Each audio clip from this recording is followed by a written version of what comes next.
Excitability increase हो जाती है।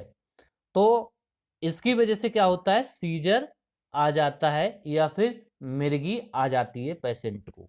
तो इसका यही मेन रीजन रहता है कि इसमें देखा गया है जो वोल्टेज डिपेंडेंट सोडियम चैनल है वो इंक्रीज कर देता है ओपनिंग ऑफ सोडियम आयंस, और जिसकी वजह से क्या होता है, सोडियम आयंस की फायरिंग इंक्रीज हो जाती है इन न्यूरॉन्स, या फिर एंट्री जो सोडियम आयंस की एंट्री है इंक्रीज इनटू द न्यूरॉन्स, और जिसकी वजह से क्या होता है, जो न्यूरॉन्स है वो क्या हो जाता है, एक्साइट हो जाता है, या फिर क्या होता है, न्यूरोनल एक्साइटेबिलिटी इंक्रीज हो जाती है, और जिसकी वजह से मिर्गी या फिर सीजर आ जाता है। तो ये इसका रीजन या फिर पैथोफिजियोलॉजी रहती है। इंट्रोडक्शन की हम पहले ही बात कर लिए थे। ये एक डिसऑर्डर ऑफ सीएनएस है जो कि characterize by sudden increase in voltage, और इसके सिम्टम की हम बात कर पहले ही कर चुके हैं, जैसे कि confusion, stiff muscles and jerking movement in leg and arm and loss of consciousness and fear, anxiety, convulsion. Epilepsy के अगर हम टाइप की बात करें या फिर सीजर के हम टाइप की बात करें तो ये दो टाइप का होता है। Number 1 generalise seizure, number 2 partial seizure. तो नंबर 1 जनरलाइज सीजर जो कि 3 पार्ट में डिवाइडेड है। Number 1 generalize tonic clonic seizure, number 2 absence seizure, number 3 myoclonic seizure. Number 2 partial seizure की बात करें तो ये दो पार्ट में है। Number 1 simple partial seizure, number 2 complex partial seizure. Classification of drug जिसमें कि नंबर 1 हाइडेशन जिसमें कि phenytoin, number 2 barbiturate phenobarbitone, number 4 carboxylic acid derivative जिसमें कि सोडियम वेलप्रोएट, नंबर 6 बेंजोडाइजापीन जिसमें कि डाइजापम।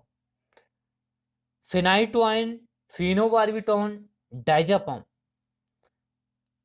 इन सब ड्रगों का जो मैकेनिज्म ऑफ एक्शन है एक ही रहेगा। तो मैं मैकेनिज्म ऑफ एक्शन की बात करूंगा फिनाइटवाइन की। तो सबसे पहले मैं बात करता हूं phenytoin mechanism of action. Phenytoin number 1 phenytoin act by stabilising neuronal membrane. Phenytoin act by stabilizing neuronal membrane and prevent spread of seizure discharge. Number 2 phenytoin bind to voltage dependent sodium channel and prevent further entry of sodium ions into the neurons. Phenytoin bind होगा sodium ion channel and inhibit करेगा opening of sodium ions and inhibit करेगा entry of sodium ions into the neuron. जो sodium ions हैं वो neurons में enter कर रहे थे अननेसेसरी या फिर उनकी फायरिंग हो रही थी, वो फिनाइटोइन इनिवेट करेगा entry of sodium ions into the neurons. Neurons में इसकी एंट्री को इनिवेट कर देगा और जिससे कि क्या होगा, जो न्यूरोनल एक्साइटेबिलिटी इंक्रीज हो रही थी वो नहीं होगी, वो नॉर्मल ही रहेगी। तो याद रखना है phenytoin number 1 stabilising neuronal membrane and prevent करेगा spread of seizure discharge. Number 2 phenytoin bind to voltage dependent sodium channel and prevent further entry of sodium ions into the neurons. Sodium channel exists in 3 forms. Number 1 resting, number 2 activated, number 3 inactivated site. तो जो inactivated site है उसमें ये जो फिनाइटोइन क्या करेगा, delay करेगा recovery of sodium ions from inactivated state. तो याद रखना है नंबर 3 फिनाइटोइन डिले करेगा recovery of sodium ions channels from the inactivated state because reduce neuronal excitability, जिसके कारण क्या होगा, रिड्यूस होगी न्यूरोनल एक्साइटेबिलिटी एंड इनिवेट होगा the high frequency firing, inhibit the high frequency firing of sodium ions. And high concentration की बात करें, at high concentration of phenytoin inhibit calcium influx into neurons and reduce glutamate levels and increase response to GABA। तो याद रखना है फिनाइटोइन की अगर हम बात करें, देखो ये फिनाइटोइन हुआ, चाहे फिनोबार्बिटॉन हुआ जो या फिर डायजापाम, ये जितने भी ड्रग हैं इनका एक ही मैकेनिज्म ऑफ एक्शन रहेगा, एक ही एम रहेगा। ये सबसे पहले क्या करेंगे, स्टेबलाइजिंग न्यूरोनल मेम्ब्रेन, उसे स्टेबलाइज करने का काम करेंगे एंड प्रिवेंट करेंगे स्प्रेड ऑफ सीजर डिस्चार्ज।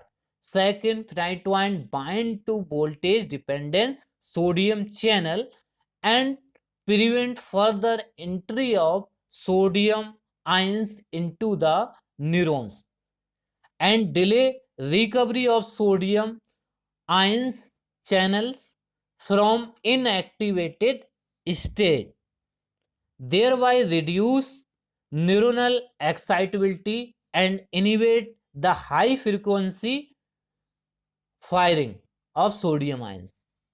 ये इसका मैकेनिज्म ऑफ एक्शन है।